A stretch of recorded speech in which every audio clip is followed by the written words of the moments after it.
All right, well, happy Tuesday, Vanessa. How are you doing? I'm doing awesome. Just got done training, so I'm in between sessions right now, hanging out, eating some food, being happy. How are you? Good, good. Can't complain. And yeah, still have time to enjoy food before the weight cutting begins, right? No, for me, I'm starting to diet and like I'm very strict about the things that I do when I'm in camp. So All right, all right. Of course, gotta always at least maintain the figure, right? the girlish figure, you Right, know. right. But it was really cool. I saw that you helped Loopy out for this last fight here. I mean, that's cool. Former opponents. How did that come together? Yeah, so we're actually pretty good friends. We like FaceTime all the time. And even though like she lives in Canada, but I'm local here to Phoenix. So it was nice that I know a lot of the athletes, it was very public that some of the athletes were having trouble cutting their weight. So it was the hot water wasn't hot at the hotel. And I was like, girl, I'm local. Like, come over. You can come wait at my house. So yeah, like she had the best time. Because I have a pole in my living room, so I was just like pole dancing for her while she was like cutting weight in my sauna that's in my living room. It was really cool. Oh, well, she got the full experience then. That's The best vibes you could possibly have, right. literally. It paid off pretty well. She had a very dominant performance. So maybe there's Oh something my to this, Vanessa. You should maybe bring in more people. God. Let me help get your mind off of the hard part of cutting weight. I got you. I got Yes, you. exactly. But I mean, just speaking about Loopy and the fight that you guys had, like crazy one. I know, since you were in it, you probably know better than most, of course. But like, I mean, just how much did that one, help you grow as a fighter and just like the things you took away from such a war that was. Yeah, that war was absolutely amazing. It was incredible. It was crazy. It was heartbreaking for me. Like there was a lot of different things that had happened and unfolded during the fight, post fight, coming back from something like that. Just the injuries from that fight. Like, man, it was a freaking war. And it really showed me like there is no depth I am unwilling to endure. Period. Like there was no quit in me that whole entire fight. If anything, I was doing better in the later Yeah. rounds, but I had already taken so much damage. Yeah, like that fight really like I grew so much. And I mean you grow from all of your fights, but that was a painful growth that I got to experience and really just embrace every single part of that, like the fucking shitty parts of it, the best parts of it, and everything in between. Yeah, that fight was crazy. Definitely a unique kind of fight that not many people get to go through. So that's one that'll stick with you, I'm sure. Uh, but you're full time with MA now, right? You're not doing the stripping anymore. Of course, that's a long part of your life and all. But it's a full time thing right now. So how is the difference like focusing just completely on MMA? Yeah, this is like it's been a huge life shift for me. So, not needing to go to work anymore, I can actually like rest on the weekends versus before I was always like needing to go to make income. But even my job before was another training session, so it's like I had to pace myself. So that way I could make it through like an 8-hour shift of doing crazy gymnastics and dancing and just like being a personality throughout like the duration of those shifts. And it was like exhausting, to be awake until 4 o'clock in the morning and still make sure that you're maintaining a healthy lifestyle Right. to be an athlete at the highest caliber possible in one of the toughest sports imaginable. So yeah, it's been nice being a retired stripper for sure. That's a funny way to put it, but yeah, I guess that is the reality, right? From stripping to full-time MMA fighter. And I gotta ask you, Yes. Vanessa, like living in kind of the Portland area, right, and the strip club capital of the world. So I gotta know, have you been here before? I haven't been to Portland, but I've heard the stories. All right. Well, yeah, we'll have to come check it out sometime. There's plenty to see. So. The craziness that happens out there, for sure. Yes, it is wild. And great donuts as well, as I'm sure you've heard. So. Oh, okay. I'm about that life. Yes, of course. So, but of course, got the fight coming up next with Jinh Yu Frey, big one, former Invicta atomweight champ. So very cool, to get that kind of person on the resume next. But first of all, Vanessa, do you know where the fight is? Because we don't have a location yet. We don't have a location, but I am about 95% sure it's going to be at the Apex. Okay. All right. So. Yes, because it is a fight night, and there's a fight night the week prior, which is holding place in Texas. So unless they last minute are like, hey, we're flying you out to London or Singapore or whatever, like, yeah, we're going to be fighting at the Apex more likely than not.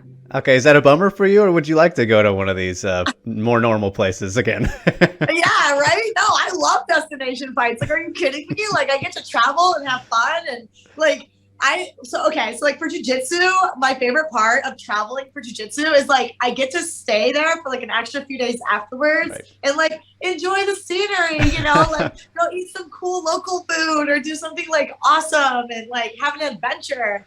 Like, I mean, you can always have an adventure. It's Vegas, but you know what I'm saying. Yes. You know what I'm saying. Yeah. So like, what's been your favorite spot so far that you've gotten to do all that stuff in? Abu Dhabi. Okay, makes sense. Yes, I got to fight for Team USA at the World Pro in Abu Dhabi, and like you're like in front of the sheiks there, like they're airing this nationally. Like for them, jiu-jitsu is football. For us here in America, so it was like really, really an amazing experience. And then after that, like I got to go and see like the tallest building in the world and like the largest aquarium in the world and like go out to the desert. And yeah, Abu Dhabi was quite the experience. Yeah, I can imagine. And I mean, was it a lot of pressure competing in that environment? No, it wasn't, because I've always competed in like the Worlds, the Pan Americans, like the EBIs, the submission onlys. I was one of the first girls on the grappling scene for the submission only stuff when all that really started to become popular, and that was back when I was a purple belt. And because it wasn't popular, it's like I was a purple belt fighting black belts. So yeah, like that's the things I'm most comfortable with. I'm comfortable with big arenas. I'm comfortable with being in uncomfortable situations for most people. Like I am an entertainer at heart, that is something that's where I thrive. Like, please put me in these environments, like, oh, first time, never been done before. Like, yep, sign me up. Like, I'll be there. Like, yeah, definitely helps to have all that, in the back pocket for you, plenty of experience. And like, so that makes me wonder, for your last fight, the win over Silvana, great armbar you whipped out there after getting dropped. So I mentioned that just because, like, how much of that was kind of autopilot with all the experience you've had and just throwing it up there, and like how much was, I guess, being familiar in those kind of spots? Oh yeah, both. Like it was autopilot, familiarity, just understanding the positions. Understanding, having control of your body. Having positional awareness. Doing jiu-jitsu for 10 years, consistently every day, 3 times a day for most of those years, because there was a long time where I only did jiu-jitsu, and it's like, I wasn't just training once or twice a day. Like I was like doing normal classes, competition classes, then normal classes again, then just rolling just for fun, just because I love rolling. Like, yeah. So it was a lot. It was a combination of all of those things combined. For sure. And I know that you did some training with Weili before the fight, right? And someone, a very unique former champ, of course. I mean, what was it like getting to train with her? Yeah, Weili is one of the sweetest humans in the entire world. So she's just a very sweet person. We didn't get to train with each other as much as I would have liked to, but like, yeah, I mean, just getting to like feel the strength of a champion, feel the movement, feel the awareness of a champion. Like that's things that like you can't duplicate and replicate, like I've gotten to train with Carla Esparza in the past. Like her and I were very close training partners for a whole year and a half when I first moved out to California, over at Black House MMA underneath Kenny Johnson. So there's people that it's like you can't simulate these types of opportunities, getting to be training partners with someone like Mackenzie Dern, and sparring partners with her, getting to just like be in the cage with someone like Lupi, getting to be close training partners with another teammate of mine, Tabitha Reese. Mm-hmm. Like, I'm getting the opportunities to train with the top tiers of all of these divisions, all of these weight classes. I was very close training partners with Davidson Figueroa when he was out here for his training camp. We were similar sizes. We were both getting ready. We both fought on the same card, So yeah, like so many. I mean, the list goes on. The list goes on. And not a bad list either. So has there ever been anybody who like you were surprised by how good they were when you trained with them? I mean, I think that when you look at names like that, it would be pretty arrogant of you to not be impressed by them. Yeah.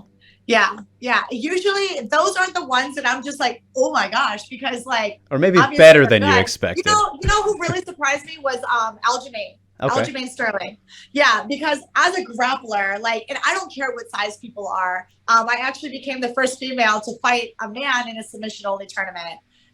So I don't care, but it's like when I went with Aljamain, I was like, oh, he's a dude, like he fights, just 2 weight classes up, whatever.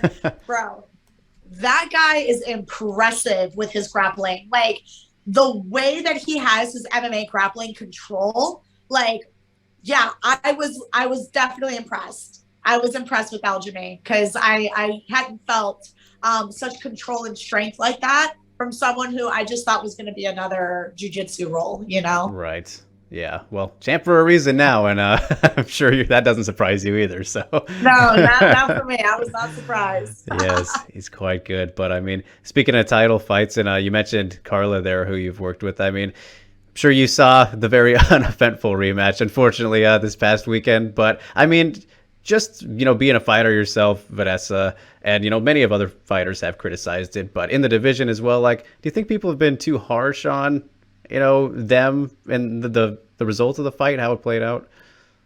Oh, absolutely. I think that, that's what happens when you have two people who really fully respect one another. Like, obviously, Rose gave Carla all the deserved respect in the world for her wrestling skills and knowing that she was going to get taken down amongst that fight. And then Carla was giving equal respect to Rose in the striking department. Rightfully so. You have the best striker in the division versus the best grappler in the division, the best wrestler in the entire women's division period, of all the weight classes. Carla tops them.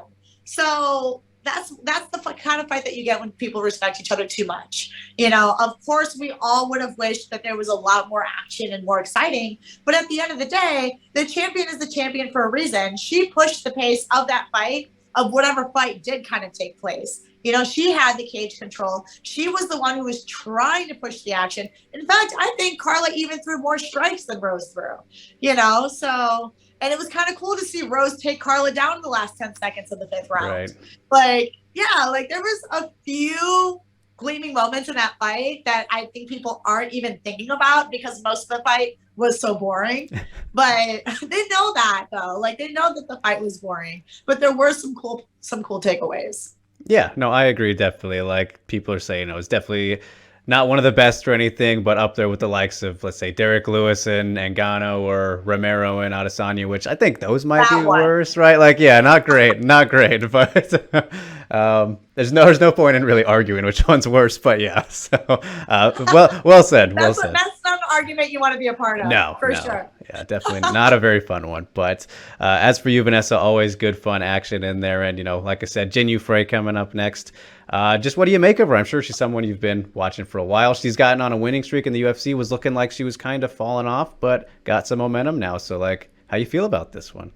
Yeah, good for her for getting a little bit of momentum and being able to kind of like come back after some losses. But, I'm a finisher, she's a marathon runner. So it's like one of those, like, we're looking at an exciting fight here, and I'm personally very excited to be able to walk in there with someone who's already had 4 fights in the UFC. You know, someone who's already prepared several different times for a fight.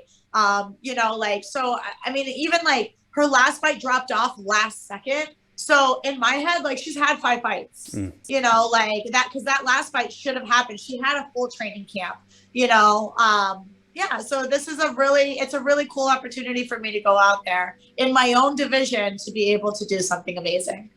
Yes, definitely. Hard to disagree with that. And, you know, it's always interesting to me, Vanessa, like seeing fighters these days with an amateur career, because I feel like it's become like a dying breed, if that makes sense, over the years. Like people just kind of jump right into the professional ranks these days. So like for you, how important would you say that it was for you to get in that kind of amateur career before going pro?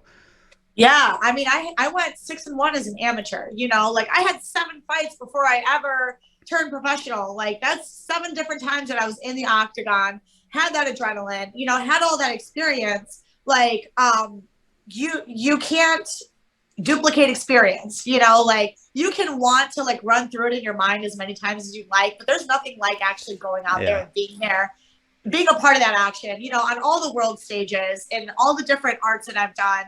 You know, including competing in pole dancing. Like, competition is competition, you know, and having 6, 7 MMA fights before it even counted on your record, like, that's awesome, you know, to become the Tough Enough champion and then become the LFA champion. And then now I'm in the UFC and I've gotten to train with all the champions. Like, it's really amazing. And yeah, I definitely have a lot of experience. And I look forward to being able to use some of that and being intelligent about the way that I get to fight and the way that I train.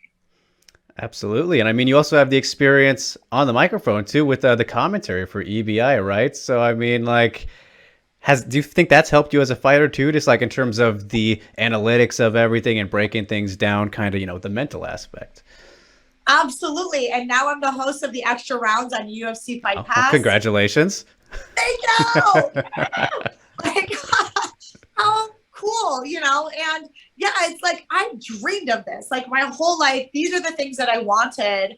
And so to be able to get on the microphone, analyze fights live time while they're happening, get to study fights, and see the things that fighters are doing right, see the things that fighters are doing wrong, get to talk about them and spotlight them. Like that, to me, that only makes me a better fighter. You know, that only gives me more things to do that aren't physically actively training, that I get to study the sport that I love so much. So it's like I'm getting to see the live in person. I'm getting to see the behind the scenes. I'm getting to talk about it to people. And that's something that like I feel like I get to grow as a fighter, because I get to see so much more from a different perspective and get to take that into my own trainings. Yeah, definitely makes sense. And I mean, like, kind of with all that in mind, Vanessa, like in your overall experiences in MMA, whether it is with the commentary and the actual fighting, like, can you pinpoint something that has been your biggest learning experience, whether it was like a fight itself or a little moment in training or just something that you always kind of look back on maybe? Interesting.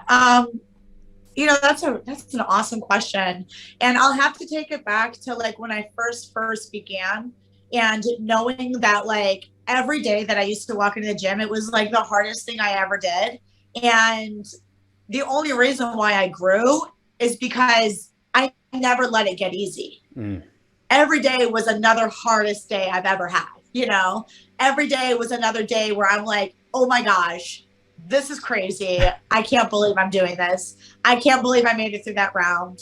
So, and that's just in the gym, you know, right. And that's why I've gotten to now break all of the records at the Performance Institute, you know, and do all of these incredible things. Every day for me was like, wow, I can't believe I'm doing this. I can't believe I made it through that. And that was from the beginning until now. And it doesn't get easier. I just get better. So is it kind of like not taking it for granted, you would say, maybe? Just kind of realizing, all right, what I'm doing is pretty insane, but that's what I want to do. Keep getting better and better with each day.